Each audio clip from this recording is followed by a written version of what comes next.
What's up, Yellowjackets fans? Anchorpete here, and I'm with my wife, Shari T. How you doing tonight, Shari? I'm good. I'm a little sleepy. Oh, you gotta wake up. I know. Yeah. Tonight we are going to be talking about episode 2 of Yellowjackets, which is entitled F Sharp. Is it F sharp or just sharp? Oh, it's F Sharp. Oh. Yeah. Where we learned a valuable lesson that the marriage lives here, but it dies down here. I think Joe Bob Briggs it lives there. All right. So anyway, we're going to be talking about the show. We're going to be talking about tonight's episode, and this is going to be spoiler central. So if you haven't watched episode 2, just go on to Showtime right now and watch it. Otherwise, if you've seen the show, let's talk about it. All right, so Shari, we traded in cannibalism this episode for plane crash carnage, right? Yes. It's a lot of that this time around. Yeah, it's been a brutal show so far. Based on that first episode with like the hunting and the skinning and the cannibalism, did you think the plane crash scene was as graphic as you were expecting, or not as bad, or worse? I guess I don't know what I was expecting. I think it could have been more graphic. Let's put it that way. You know, I think it could have been worse. Yeah. And I don't know if I wanted a more chaotic scene. My favorite plane crash scene I can think of is the one at the beginning of Lost. Oh yeah. And I guess I feel like it could have been a little bit more like that in that direction. Yeah. It was chaotic, but I don't know. It could have been worse. It's been so long since that Lost pilot. Isn't there a part where like a guy gets like sucked up into? Yeah. It was a stunning first episode. Yeah. Lost, yes. Yeah, I think that maybe was like a little bit more chaotic, but based on like what we had seen before, I was actually surprised at how mild it was. I mean, we had some amputation. One thing that The amputation I didn't think was mild. Yeah, well, I'm just saying the plane crash could have been worse. Yeah. I don't know. It's interesting, right? Because it was tense. They had that one scene where Van was at the back of the plane and she was strapped in and she couldn't get out, and there was the fire, and there were girls that were on fire too, right? Right, but yeah, they mercifully didn't focus on that. I think just a little glimpse is all you really need. Yeah. I thought that she was gonna just die right there, and I was a little bummed because I had liked her in that first episode, and they kind of established her. They did a little backstory on her, and so I was like, "Oh, they're gonna kill her quickly." That's kind of shocking. No, they let her live so that she can hold a grudge against Jackie, who wanted to leave her. Right. Okay. So Jackie is the one that we thought was Christina Ricci. Jackie's the captain of the team, best friend of Shauna. Okay. Yeah. Yeah. At this point, I think if we have like the side characters, I might forget their names a little bit. They don't go around saying each other's names over and over again, so you have to be paying attention. I did pay attention. I wrote them down. So if you have some trouble, talk to me. All right, nice. So we did have the like assistant coach, and his leg was kind of flattened by a wing of the plane, and that was pretty gross. That was pretty gross. Yeah, you know, they had warned us because I follow the Yellowjackets Twitter now, and they were like, "Oh, tonight's episode is going to be rough. Why don't you see at these points, see if you have to look away at these points." They listed the times when there might be like gruesome things, and I didn't think it was that gruesome today. Oh, you didn't think it was bad when she cut off his leg? I think like it was worse when they flipped open the wing and his leg was like all flat. Okay, yes, that was all the stuff with his leg. I thought was pretty bad. Yeah. I don't know. Let's talk about more.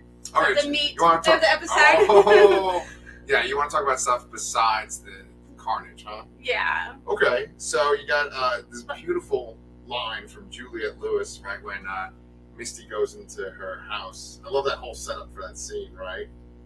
Like Misty, okay, so this might be like Lost, where it focuses on like one specific character per time. That would be interesting. This was the Misty episode. Yeah. Yeah, we learned a lot about Misty. We see how manipulative she is, right? Yes, and like also some motivation for why she is doing the things she's doing. We see her background, that she's been bullied, and she's kind of a sad person, I think, but also a little psychotic. Yeah, going back to 1992, she was bullied back then, and then we cut to like the present day where she's on a date with this guy who kind of looks like Uncle Rico from Napoleon Dynamite, right? Oh, yeah. Right? Yeah. Yes, with the mustache. Yeah. Yeah, and he's not that interested. Right, he keeps trying to come up with all these excuses, like, "Oh, I got an early night." And like, "Oh, we don't need to see the menu." He's trying to peace out of there. I know. I felt bad for her, but yeah. So she brings him home. She kind of manipulates him into coming in. You don't think I'm pretty? Like, do you really want a guy to come in? Yeah, it's a little disturbing, but right. Well, this whole episode was about how she was manipulative. Yeah. Right? Yes. So they go inside the house, and there's Juliette Lewis with a rifle, and she says, "Hello, Misty, you crazy fucking bitch." And that made me chuckle, man. That was great. Yeah, you like that? Yeah, well, I just love Juliette Lewis. I love her too, and she's a really gifted actress. I'm glad she's in this. I don't know what they're gonna do with her yet. She seems to be on some sort of. Is she out for revenge, or yeah, she's up to something, or she's upset. She's upset. Yeah. I don't know why she's upset so far, like in the future, or like it's taken this long. I guess she's been in rehab and drinking, and I don't know. I feel like when they show stuff on the previously on any show, it's almost like breadcrumbs for like, oh, this is what you're supposed to be paying attention to. And they showed that scene where she was in like rehab, and she was saying that she has lost her purpose, right? She needs to find her purpose. Yes. And so it makes me wonder, what is her purpose? It seemed like before she crashed, when she was a teenager, she didn't have a purpose as well. And then there's a purpose from the plane, right? So maybe like, because we had the guy that is the coach's son. He liked our tweet last time too. That made me happy. Okay. Right. The guy who plays Travis. Travis, right? And it looks like there's maybe potentially like a budding relationship there between teenage Travis and her, right? I agree. So maybe it's like there's certain people that she starts to care about when they're stranded there, and she like is protecting them or trying to keep them alive, and then there's going to be people that are against them. Yeah. Right. Maybe. I mean, yes, I can see that it going in that direction. Although Travis doesn't want to talk to her in the present. First. Oh, in the present too. Yeah. Right? He hung up on her when she called him, but she was speaking to him in a tender way and drinking to get her courage up when she called him. So there's definitely like a backstory with those two. Yeah. Yeah, and so there's little details that I'm enjoying. They're making it better. Because like last episode, we talked about how like, oh, we kind of see where this is going. I think we know sort of some of the surprises and twists, right? But they added some things that I was not expecting. Like for instance, they showed that weird symbol that's on the postcard that Juliette Lewis had. Someone's been sending this mysterious postcard. But besides that symbol is on the trees, or at least one of the trees at the crash site already. I know. Before they got there. I know. So we have like kind of a Watcher in the Woods type thing, or a Blair Witch or something in the woods. And we do see in episode 3 that's upcoming. I don't know if you guys saw the upcoming for next week, but they're going to find a cabin. Yeah. Cabin in the woods. They didn't even see it because they were like, we got to go see Shari and Pete right now. So let's just turn off Showtime, get on YouTube. That's what they did. Yeah, I'm sure. Anyway, throwing me off. Uh-oh. So that was interesting, right? So there's going to be a catalyst, like something going that's already there before they even landed, that's going to like cause some issues or do something. I think it'd be extra exciting if there were people that lived there already. I kind of have this feeling that cabin is just going to be abandoned and there's no people there. Maybe there's some weird stuff in the cabin, but I don't think they're going to find other people living there. What do you think that symbol is? I think that's just going to be a random thing that they're going to interpret and eventually like kind of lose their minds and like make things turn it into something. Yeah. That could be true. Yeah, because it is like a Lord of the Flies type thing. They're going to make their own weird religion. You didn't by chance count the amount of girls that were sitting around the campfire? No, I did not. Okay, yeah.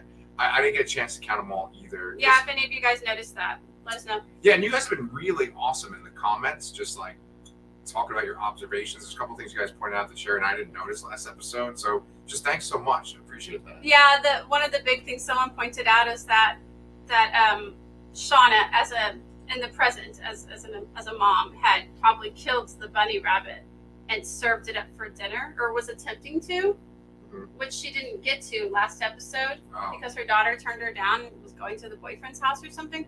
Well, this episode, she gets to make that little fantasy come true, and she serves some rabbit chili to her family. Yes. And there's a lot in this episode about her as well, and kind of like the unhappiness of her life, right? She's like this stay-at-home mom, and she's not happy about it. So it's boring. She seems to have lost her purpose, maybe. Yeah, yeah.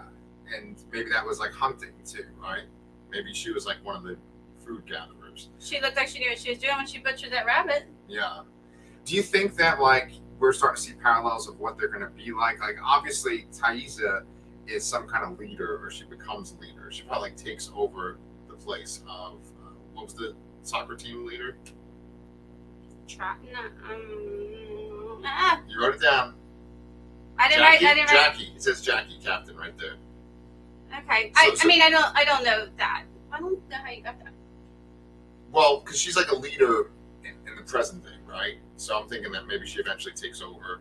Then they keep showing these scenes where Shauna is killing the rabbit, like you said. Mm-hmm. And it's like maybe she's the one that does a lot of the hunting eventually, right? Yeah, maybe. And then maybe Misty's something too. I mean, Misty knows how to deal with like almost like surgery, right? She's the nurse / doctor of the group. right, and she goes into nursing, right? Well, yeah, she was like working in an elderly care home. Yeah. Which you don't have to be like RN to do that, I don't think. But she's definitely working in that field. But she has quite a bit of knowledge for a young girl, which she like attributes it to some sort of babysitting. Yeah, like babysitting class? first aid or something. Yeah. Babysitting first aid class. I wonder Yeah. if that's going to be true because she has a lot of knowledge. Well, She knows about tourniquets. I think she cauterized someone or something. with the axe, yeah. How did she know how to do that from a babysitting, life-saving class? You know. Yeah. So I think there might be more to her story. Oh, there absolutely is. I mean, she's definitely well read. She quotes Plato at the very beginning of the episode. It's a really good quote too. It's opinion is the wilderness between knowledge and ignorance, and that's kind of cool that the quote has wilderness in it, right? Yeah. And they're in the wilderness.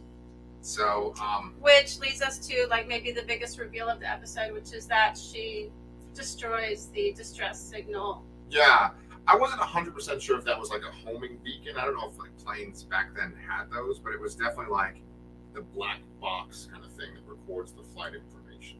Yeah, and they give us like this like setup scene where she is peeing in the woods and she hears some of the girls talking about how awesome she's been, Yeah. how she's been the lifesaver, and you know you don't have to, it's not a huge leap of logic to understand why she then, when she sees that, decides to destroy it. Yeah, it's great little bookends, right? She starts off the episode of her being bullied and talking about how like nobody likes her, and then at the very end it's these people like her, and so she's going to sabotage their rescue. Right. Yeah. Well, I think she likes her position. Right. The power. And then here in the woods, she's actually like realized she likes her position here more than she does in the real world, which is, you know, it's crazy power hungry to take everybody's fate into her hands like that. Mm-hmm. It's truly nuts. She's the nutty nut of the show, I think, so far. Yeah. Well, I totally, took your point that you were making and ran to another point, but you were talking about Shauna's life and how she's sort of unsatisfied, and her and her husband had to do a little bit of role playing to sort of, relight the spark in their bedroom. She didn't want to, though. She didn't want to initially, but what made her turn it around? The phone call with the guy that she rear-ended? Yeah, I think she just felt a sense of duty, trying to be loyal to her husband, work on her marriage. Mm-hmm. I mean, I don't think she has been feeling it with him maybe for some time, and he Yeah. obviously hasn't either, because I think it's revealed that he's having an affair. Yeah. They're in marriage counseling, which already tells you, they're having some issues. Yeah. Did you think he was having an affair, like, in the very beginning of the episode? Did you kind of think that? Yes. When the husband's like always working Yeah, late, right. and they're in marriage counseling, I mean, Whenever they say, "Oh, I'm working late at night," it's like, okay. yeah, we know. I don't think that was supposed to be a big secret. It's more interesting that she discovers it, and now she's going to act on it by getting back to this guy who really was flirting with her after she rear-ended him. Yeah.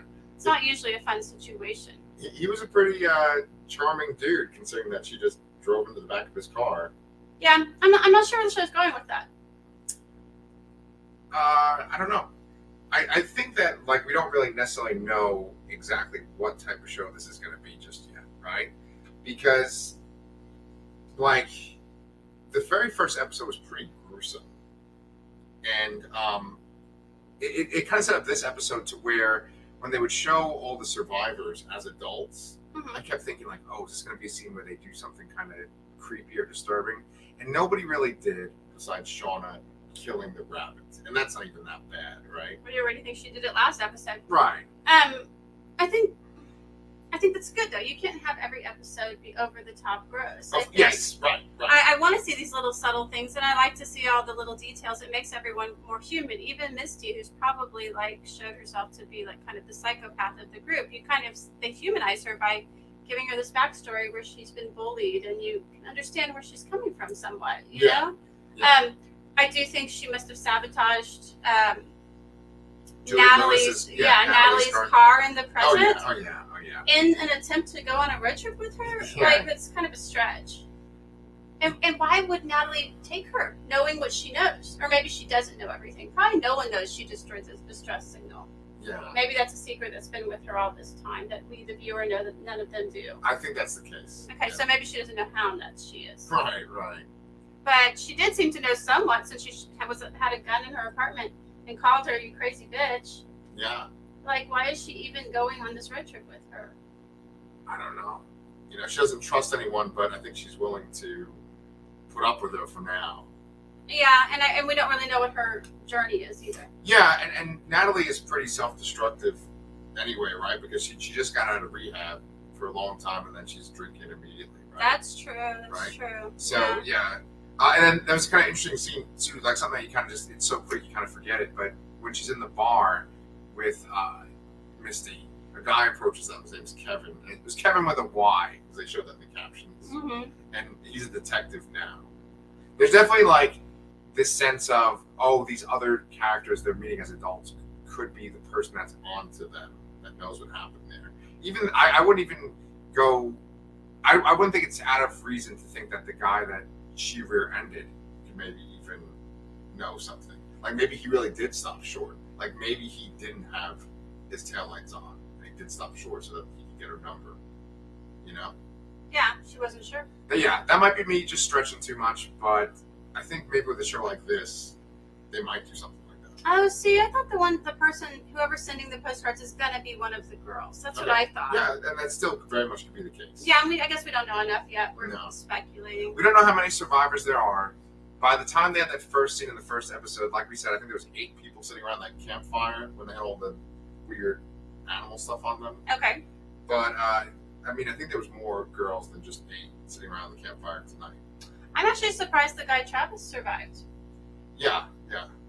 Kind of. His dad did not. So, like, what I've realized is this show is not going to be about the destination; it's the journey. How are we getting to? And so I kind of understand more. Last episode, we were kind of like, did they show us too much by showing the cannibalism? No. I think it's okay though, because they're going to show us how these girls, these civilized girls who are kind to each other and actually try to help each other, how they get to this point. Yeah, they de-evolved, right? Yes. And what's really cool is that you kind of immediately think they're going to go right from this crash to like being primitives and not knowing what they're doing, but They're pretty resourceful already with what they're doing at the crash site, right? Mm-hmm.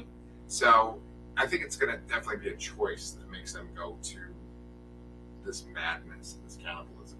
We'll see. I had one other thought. How come we still haven't seen Jackie, who is the captain and who's the best friend of Shauna? She's totally dead. Like, why haven't we seen? Okay, that's what you think. She's totally dead. You just think she's dead? Oh yeah. What if she's the one sending the postcard? That'd be kind of cool, but I think she's dead. Okay. Well, she's alive in this episode. Well, and alive. Yeah, she died in the crash. And mad because they took her sea breeze to sterilize a wound. I thought that was kind of like a little funny thing, and again, another little glimpse into like people's, psyche. Yeah, and then the one church girl, right? Laura Lee. She's so happy to see her teddy bear, and then a little drop of blood falls on him. Yeah, it's very much like Predator, by the way. Sorry. Good. She's very sweet. Yeah, that scene was definitely on a Predator, where it's like a drop of blood falls on you, look up, and there's like a person hanging in a tree. Yeah, that reminded me of Lost too, because I think Sure. the pilot or something lost. Anyway, is in the tree. But she also is the catalyst for the title. Right, Sharp, yeah. She tells her little story, and then they all, like, I really enjoy that moment where they're all laughing around the fire, and everybody's kind of telling these stories, like, and joking about how we're getting punished for these things, these secrets we have. Yeah, and we almost got to a scene where Shauna might have potentially told Jackie that she had been cheating with her boyfriend. but then the other coach was screaming because Misty had cauterized his wound. That's right. But That's right. Yeah, that's- and let's not forget that, like, then Shauna goes on to marry that guy. Yeah. It's all messed up. It's very messed up with her backstory, I think. Yeah, but you know what? I'm digging it. I'm happy with this second episode. I'm definitely invested. I want to keep watching the show. It makes me kind of interested in the Dispatches from Elsewhere show that Ashley Lyle had worked on, and with Bart Nickerson, the two creators. I'm kind of interested in their other things. I mean, I know they worked on Narcos. I've always been kind of interested in that too. So I'm on board. What about you? I'm on board for this show. Okay. Yeah, no, I'm all interested. I want to see what happens. Yeah, it is a good time for TV right now, man. You know, there's this. We were just started watching Succession. Yeah, it's a good time. So let us know what you guys thought about episode 2 of Yellowjackets. Any details we missed? I really like that you brought some things to our attention. Yeah, and I also want to say, you know, if you haven't liked and subscribed, please do. We always appreciate it. We got a whole bunch of subscribers after this last episode, and you know, Thanksgiving's coming up, and I just like to say that I'm always thankful for people that decide to subscribe to this channel and watch us talk. We want you to be part of the discussion too. So thank you so much. And we will see you guys next Sunday, a little after 11.